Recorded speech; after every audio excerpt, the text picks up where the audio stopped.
Hey, how's it going, you guys? It's petplatypus here, and it's time for another double review of Hunter x Hunter. I know I just did the big triple review that the universe just didn't want to have happen. You know, my memory got all low and power went out in my house. But yeah, the universe did not want that review to happen, but it happened. The reason why this is going to be a double review is because I didn't feel like this episode had enough to really talk about. I mean, the beginning is Phantom Troop stuff. Hisoka apparently found the guy that they're looking for. It's obviously going to be that black dude that we saw way back a few episodes ago. And his weird lizard thing. So that's cool. We get to see the new number 4, which is Killua's brother. That's dumb. Because it looks like more of a fucking girl than fucking Kurapika does. But it's a new Phantom Troop member. And yeah, so that's cool overall story progression. Hisoka's about to make his move. That's cool. The next part is just like, you got, what's his name with the funny eye, the white eyebrows. I don't know why I say funny, they're not even that funny, there's a different color. The dude with the white eyebrows, his little posse, and the, the dude, Goruni, or whatever his name is, the dude who can make the apes. They're doing their thing, trying to stall Genthru and his group, the bombers, and things are going okay. They're getting a lot of a company cards so they can run, and they're doing sneak attacks and shit. Those were pretty cool. Fucking ginger dude with the red hair almost got fucking destroyed by an arrow. Excuse me. But yeah, overall it just amounts to a big game of tag. It's just a company on, a company on, a company on for days throughout pretty much the entire episode. And it's mainly because of their epic strategy. The Bombers' strategy is amazing. They're fucking trying to, stop their source of new cards. And it's, it's pretty cool. Killing, killing like 3 birds with 1 stone and shit.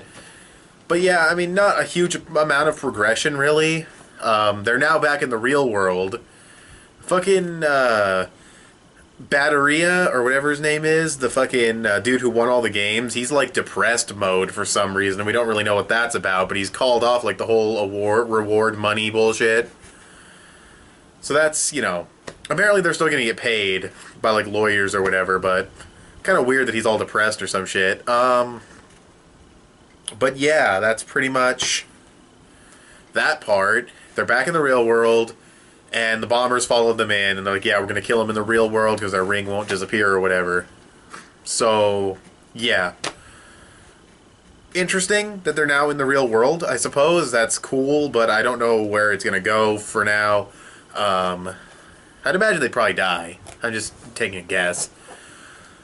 But yeah, then you've got Gon and Killua and Biscuit, and they're still training.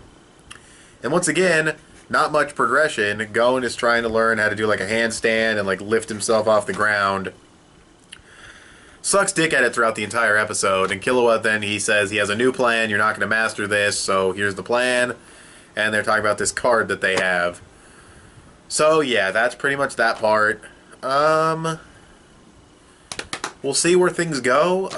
I'm trying to find things to talk about in this review, but not a whole lot happened. I mean, a new Phantom Troop member, that's cool. It's a character related to Killua, that's also really cool. Hisoka's about to make his move, so that's decent progression. But as far as the training goes, little to no progression at all. And as far as the stuff with the dude with the eyebrows and like the bombers, I mean, that stuff was kind of progressing, but not really. It was just kind of a stalemate of just a company on, a company on, a company on. So yeah, but now they're in the real world, so that's kind of cool. But overall, this wasn't like the best episode in the world, honestly. I didn't dislike it, but it wasn't like the best episode ever, so I'm going to go around 6.5, maybe like a 7. I mean, it was a setup episode, so I'll go 7, because setup episodes are they're a little different than your main progress episodes. So yeah, 7 out of 10 for this one. Maybe between like 6.7, 6.8, that around that ballpark, A little below a 7, but not like a 6 or a 6.5, like a 6.8 or something. But anyways, yeah, that's my review for 72. Now we'll be doing 73. I'll see you in that. Alright, so episode 73. big improvement on the last episode. That's pretty much how it always is when I say there's an episode that was kind of lackluster, kind of just set up. The next episode is always pretty much really good. So it's kind of weird because they went into the real world at the end of the last episode, the bombers, but now they're back in the game and there's no like real explanation or whatever. But I don't know. They're camping. Fucking campers, dude, I swear. God damn it. They're camping the entrance to make sure if they come back in that they're fucked, but they're going to stay out of the game, and it turns out that Gorinu, or whatever his name is, has all the important cards.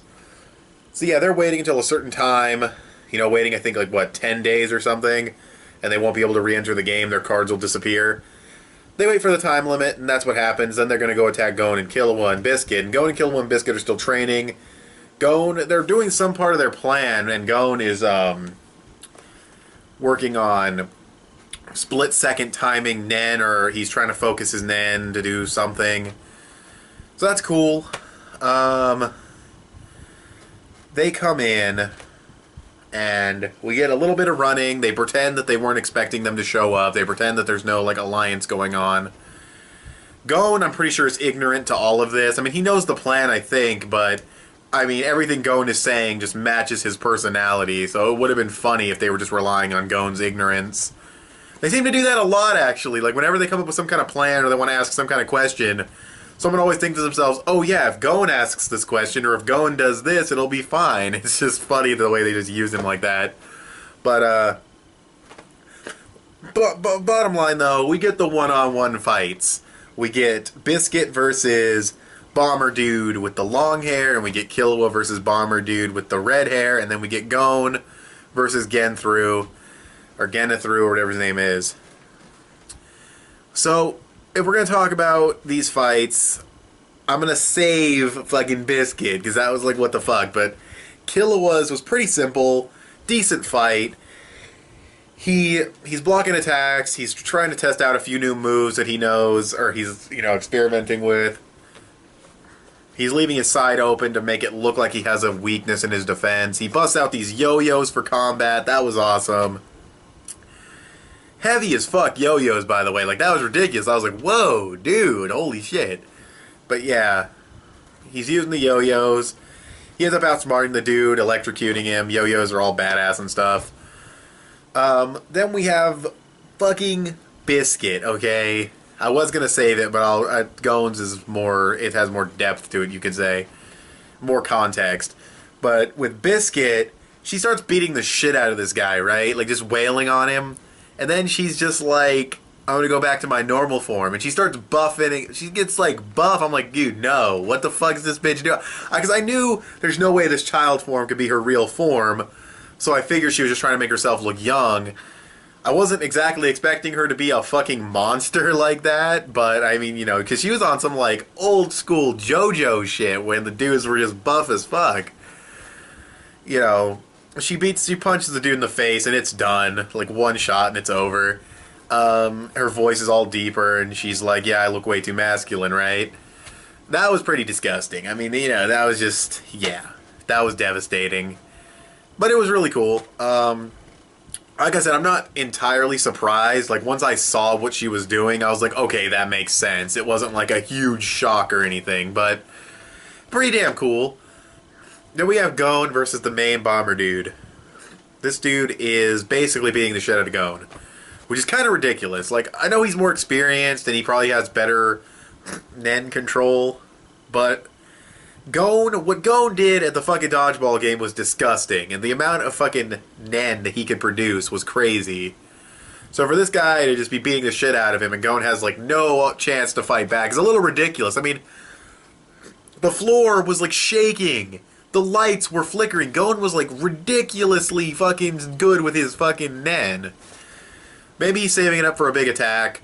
We'll see. He's still going to follow the plan, but he has too much pride and he wants this dude to use his powers, and that's kind of stupid, but I like it. So yeah. It was a really good episode. Give this one like an 8.5 out of 10. I am disappointed in what Gon's doing right now. But the part with Killua and what's her name? Oh fuck, I almost forgot one part. Holy shit. Kind of important too. we see what was up with the rich dude, the battery dude, or what his name was. He was trying to like save his wife. There was a card in the game, Breath of the Angel, that he wanted in order to save her from a coma, but she ended up dying, and that's why he called it off. And it was kind of sad, and whatever. I'm not super attached to the character, so it's not hitting me right in the feels or anything. But it was nice. It was a nice touch. But yeah, that's the whole episode. 8.5 out of 10. So thanks for watching this review, this double review of Hunter x Hunter, and I will talk to you guys later. Bye.